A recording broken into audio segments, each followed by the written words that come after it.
Good afternoon, everybody. My name is Redden, and I am the children's book author of Albert the Albatross, Attitude Equals Altitude. And this interview today is brought to you by oldmakemedia.com, world-class in children's books and publishing and creation. I have 7 interview questions that I'm going to answer.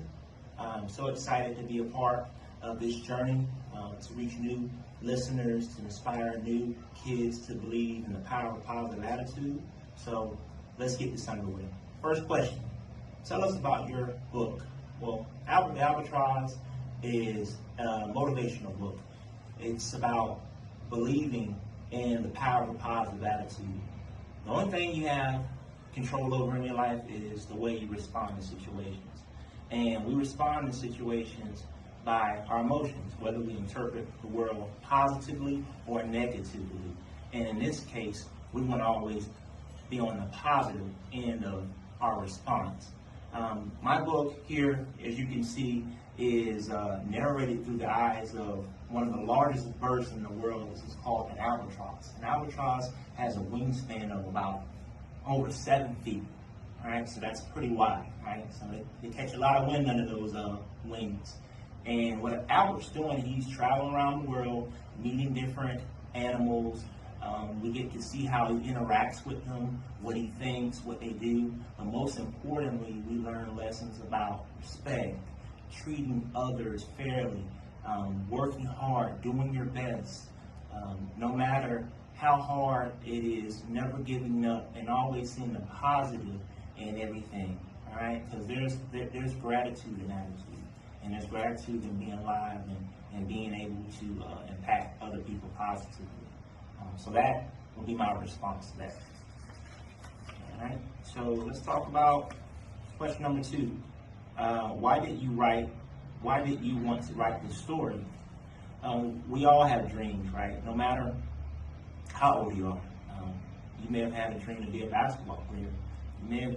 Somebody may have had a dream to be a musician. And, I did want to be a basketball player. I wanted to be a professional basketball player. But I also had another calling. And, everyone has a special gift. Maybe your gift is making people laugh. Maybe someone else's gift is running really fast. And my gift is, making others feel good and being a positive influence in their life. So over 2 years ago, right before the New Year's had passed, I told myself, I said, I'm going to challenge myself. I'm going to write a children's book, all right? And it's going to be the best children's book in the world. And I'm going to inspire kids all over the world to dream and be empowered by a positive attitude.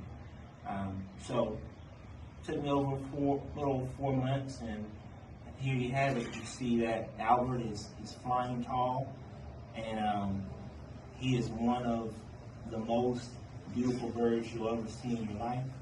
And I just want to say that, it's not because it's something that I'm passionate about. I want kids to understand that, a positive attitude is more important than skill set. Right? See, here's the thing: is a positive attitude can make up for any opportunities you have as far as skill set. All right, a positive attitude will maximize the strengths you have and cover the weaknesses that you have. And I think that more kids need to know about the power of positive attitude. All right. Number 3, what's been the best reaction from a reader so far? So my book is available on Amazon, and I get reviews from time to time, and this is one of the reviews that stuck out to me, so I'm going to read it here. This book is amazing. I originally purchased 4 books, and I loved them so much I purchased 5 more. Good. Beautiful message for young and old. Keep one, and the rest will go all over the country for gifts. Color photos are beautiful. Highly recommend this book and the author. Thank you, Mr. Redden. Thank you. I appreciate that. Where do you find your inspiration? I find my inspiration in my family. I find my inspiration in the fact that I am creating a manual for kids, for my children's children. Someday they can look back and say, you know what, my grandfather was talking about keeping a good attitude, and a good attitude beats a bad attitude every day. What is he talking about? Let me go read that book that he, created 50 years ago, and they'll be able to see where my mind was and why I was so adamant about having a positive attitude, and how that can actually take you to new levels in life. Because you got to understand that people are going to be attracted to you by your attitude, right? Whether it's a good or a bad one. If you got a positive attitude, you're going to attract the right people, and they can do it that can help you and influence you and make you into the productive adult that your parents want you to be. Or, if you decide to have a negative attitude and you blame everyone else for your shortcomings, you never take responsibility for your actions, you're not respectful to your elders, you yell and scream at others, you steal, you cheat. Those are all habits that are not going to add value in your life. What about, thinking about victory, right? Thinking about what you can do for others, smiling, showing up on time, giving effort, not allowing your emotions to impact your judgment. Those are things that, for me and my experience, have driven me and inspired me to go and write a book of this caliber. And I know that it will do great things in your life. What's the question number 5? What's the most fun part of being an author? The most fun part of being an author is meeting, new readers, whether that's digitally, whether that's, through festivals, but just seeing the reactions of people that have read your book and how it's resonated in their life and how they're applying in their life, and then just to be recognized for something you're doing to add value to the world. I believe that everyone has a gift, and it may take some time for you to discover your gift, but when you discover your gift, your potential is endless. And for me, I discovered my ability to relate to people, to have an upbeat attitude, to try my best in all I do, and to not allow my emotions to overwhelm me. Understand, having a positive attitude is not about being in denial.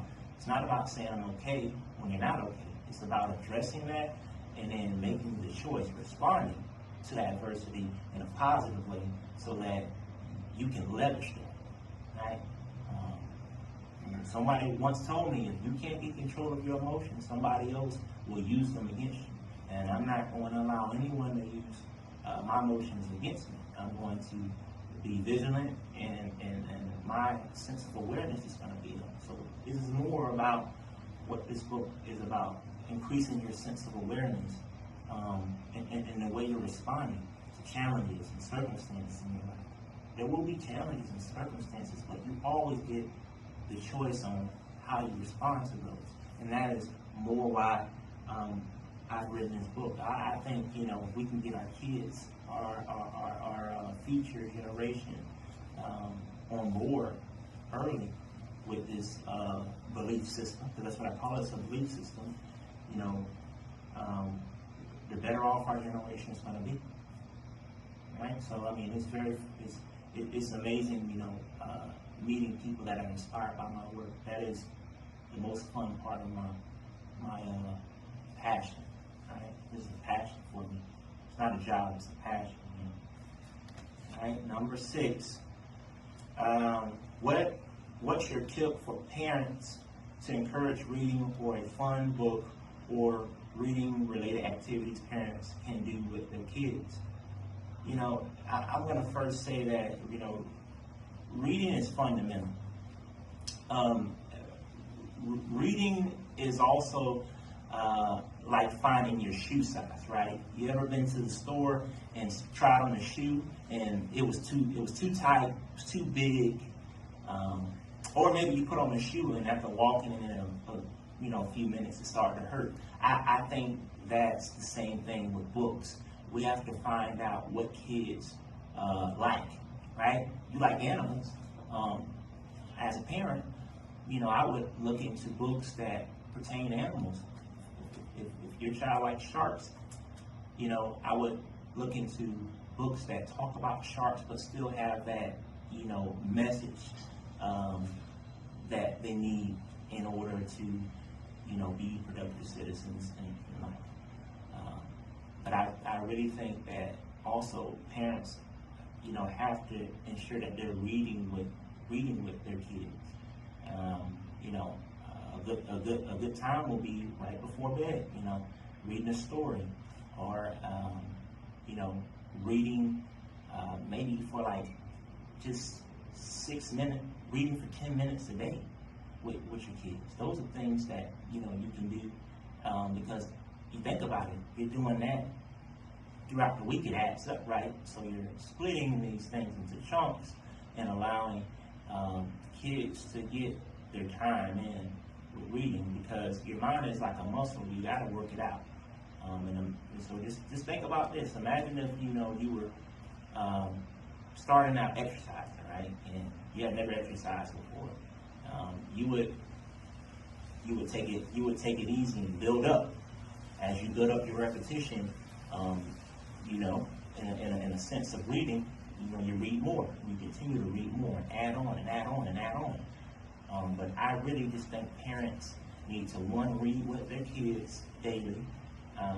If you can't read with them daily, schedule a time with your kids that you're going to read, and don't miss that day, because they know, and they keep that in their mind. Also, make reading fun. All right, let's just not read something and put it down. Let's have a discussion about it, because that's what drives the imagination. Make the library a priority. All right, even if you don't go to it physically, there are books online that you can get from the library that can be beneficial. All right, talk to your kids about being self-learners. All right, being avid readers, reading as much as they can, because those things are going to help. What's your favorite book, or what's your favorite children's book of all time, and why? I would have to say The Giving Tree by Shel Silverstein. And I really like this book because it talks about love and the meaning of love. Think about this story, right? You got a young boy in a tree. And every time this young man needed something from the tree, it gave. It didn't ask why. It didn't say, why are you coming to me? It gave him fruit. It gave him wood. It gave him everything it had until it became a stump. And that young man was an old man, and he sat on that stump. So I just want people like ourselves to be like that giving tree, right? To give out of love and give out of, compassion, and not ask why you're doing it, but do it out of love. And I really appreciate you guys for tuning in with me. Know that you can get my book at Amazon.com, Outward the Albatross. Please follow me on Facebook at Outward the Albatross, as well as Twitter. Also on Instagram, Albert_the_Albatross. And look forward to more interviews with me. And if you really like this interview, please make sure you give me some feedback. I'm here to be an inspiration and help the future generation change their reality by changing their attitude. There's power and a positive attitude. You have a great day.